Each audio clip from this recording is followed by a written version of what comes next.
Hello friends, இது வந்து Sunday எடுத்த விலாகு.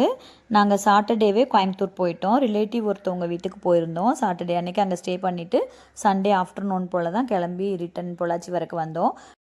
வர வழியில் அப்படியே லக்ஷ்மி மில்ஸில் இருக்கிற லூலு மார்ட் தான் போயிருந்தோம். கொஞ்சம் காஸ்மெட்டிக்ஸ் ஐட்டம்லாம் வேணும், அப்புறம் வீட்டுக்குமே கொஞ்சம் திங்ஸ் வேணுங்கிறனால அப்படியே லூலு மார்ட்டில் வாங்கிட்டு வந்துடலாம் அப்படின்னு சொல்லிட்டு போயிருந்தோம். லாஸ்ட் வீக் வந்துட்டு இங்கே நிறைய ஆஃபர் போட்டிருந்தாங்க. நாங்கள் அப்போவே கோயம்புத்தூர் வரதா பிளானு. ஆனால் அந்த வீக் வந்து பிஸியாக இருந்ததுனால வர முடியல. ஸோ இந்த வீக் தான் வர முடிஞ்சுது. இந்த வீக் வந்து கொஞ்சம் வீக்கெண்ட் ஆஃபர்ஸ்ன்னு சொல்லிட்டு சில திங்ஸ்க்கெல்லாம் ஆஃபர் போட்டிருந்தாங்க. சண்டேங்கிறதுனால நல்லா கூட்டமாகவும் இருந்தது. அந்த அன்னைக்கு நாங்கள் போயிருந்த அன்னைக்கு நாங்கள் வந்துட்டு ஃபஸ்ட்டு காஸ்மெட்டிக்ஸ் ஐட்டம்லாம் கொஞ்சம் வாங்கிட்டு அதுக்கப்புறமா வந்துட்டு இந்த கிச்சன் திங்ஸ் எல்லாம் இருந்த செக்ஷனுக்கு வந்துட்டோம். இங்கே தான் நான் வந்துட்டு எப்போ எங்கே ஷாப்பிங் போனாலும் இந்த செக்ஷனில் தான் நான் அதிகமாக டைம் ஸ்பெண்ட் பண்ணுவேன். அந்த அன்னைக்கும் அது மாதிரி ரொம்ப நேரம் இங்கே நான் டைம் ஸ்பெண்ட் பண்ணேன். இங்கே வந்துட்டு நிறையா கலெக்ஷன்ஸ் வச்சுருந்தாங்க. நல்லா குவாலிட்டியாகவும் இருந்துச்சு, நல்லா அழகழகாகவும் இருந்தது. எதுவுமே விட்டுட்டு வர வேண்டாம், எல்லாமே வாங்கிக்கலாங்கிற மாதிரி தான் இருந்தது.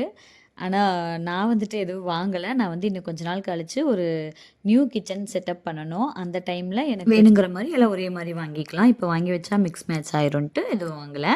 அதுக்கப்புறம் வந்துட்டு இந்த ஹேண்ட்பேகு, ஸ்டெட்டு இதெல்லாம் இருந்த ஒரு செக்ஷனுக்கு போயிருந்தோம். அங்கே போயிட்டு இந்த ஸ்டெட்டெல்லாம் கொஞ்சம் வாங்கினோம். எல்லாமே நல்ல குவாலிட்டியாக இருந்தது. அதனால் கொஞ்சம் வாங்கிட்டு அதுக்கப்புறம் ஃபுட் கார்ட்டில் போயிட்டு ஸ்நாக்ஸும் காஃபி எல்லாம் சாப்பிட்டுட்டு கிளம்பிட்டோம்.